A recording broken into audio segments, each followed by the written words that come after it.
Welcome everybody to another Smite video. I'm Master Luna, and today I'm going to be giving you my first impressions of Erlang Shen, the new Chinese warrior that is just coming out. I'm in the PTS right now.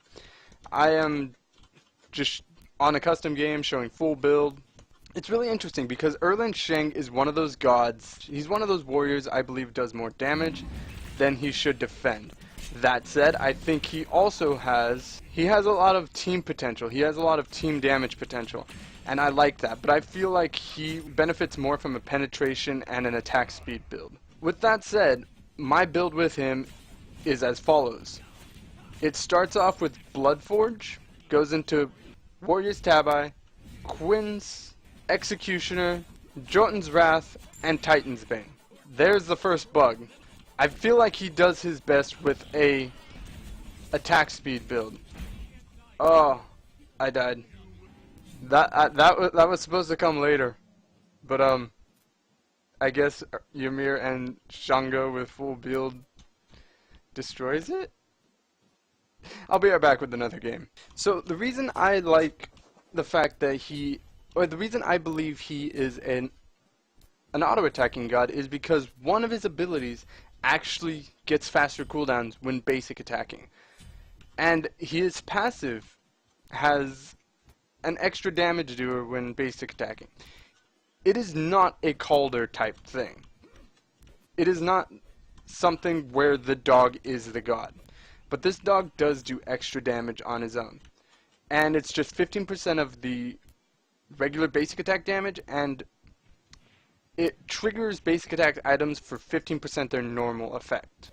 That said, I think he actually would benefit from a crit build as well, but I just don't feel like he is meant for just a tanky build. I don't believe that he is.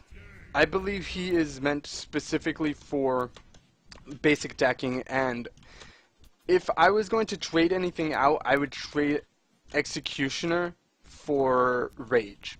But that's the only thing I would trade out. Now, with his build out of the way, let's get into his abilities and his passive. His passive is his dog, Howling Celestial Dog. Each time Erlang Shen hits an enemy with a basic attack, the dog hits as well for 15% of the basic attack power, which triggers items for basic attacks at 15% their normal damage and crit chance. So he hits, and he is basically a 15% extra little character. He is not like Calder, where he hits harder than Scotty does, which I like. His first ability is called Spot Weakness, and what it does is on activation he gains a small power buff depending on the level scaling, and a Fatalis effect.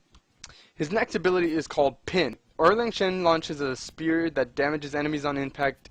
Enemies in the dead center of its effect are crippled and rooted in place. Characters hit on the outer edges will still take damage, but they won't have the full effect. People hit in the center will be rooted. Erlang Shen's third ability is similar, actually, to Sun Wukong's, and it's called 72 Transformations, but he only has 2 transformations instead of 3. A mink and a turtle. Erlang Shen transforms into a mink or turtle and charges forward. Mink damages all enemies, stopping at the first god hit and increasing attack speed for 6 seconds. Turtle, knock up all enemies in the path and gains health shield for 12 seconds.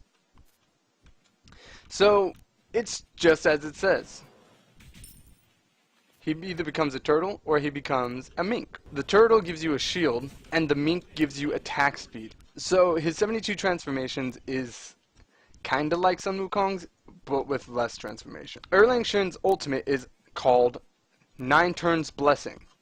Erlang Shen taunts nearby enemy gods, gaining damage mitigation for the next 4 seconds. Afterwards, if Erlang Shen is still alive, he is healed for a flat amount plus 20% of his maximum health. Erlang Shen taunts the enemies so everyone's coming towards him and hitting him instead of everyone else. I'm just letting them do damage to me right now so I can show you this ability. But if he survives, and that's a lot of minions. Whoa! If he survives, he gains a lot of health back. And I mean a lot of health back. He heals for 20% of his maximum health, plus an additional amount of health. So that is the build that I'm thinking that Erlang Shen should use. Understand that this is my personal opinion. If you do not like this build, please don't use it. Use something that you feel comfortable with. If you feel like he's better suited as a tank, use him as a tank. His ultimate is obviously meant for team-oriented fights. I might have a new main warrior. And I'm not quite sure about his early game. I'm going to play a game, a little mock 1v1. And I'm going to see if he's really all that mana hungry. So yeah, he does seem like he's pretty mana hungry. Not enough to justify taking the mana buff from a mage per se, or even a guardian. But I think he could use some mana potions in the early game. That's my overview of Erlang Shen. That's my first impressions. I actually really like this character. Plus, I feel like he's an upgraded version of Ninja with his basic attacks. Anyway, like it if you liked it, dislike if you disliked it. Leave some comments down below with some other games you want me to try out, or with just some criticism. I need criticism. I want to make you guys better quality videos.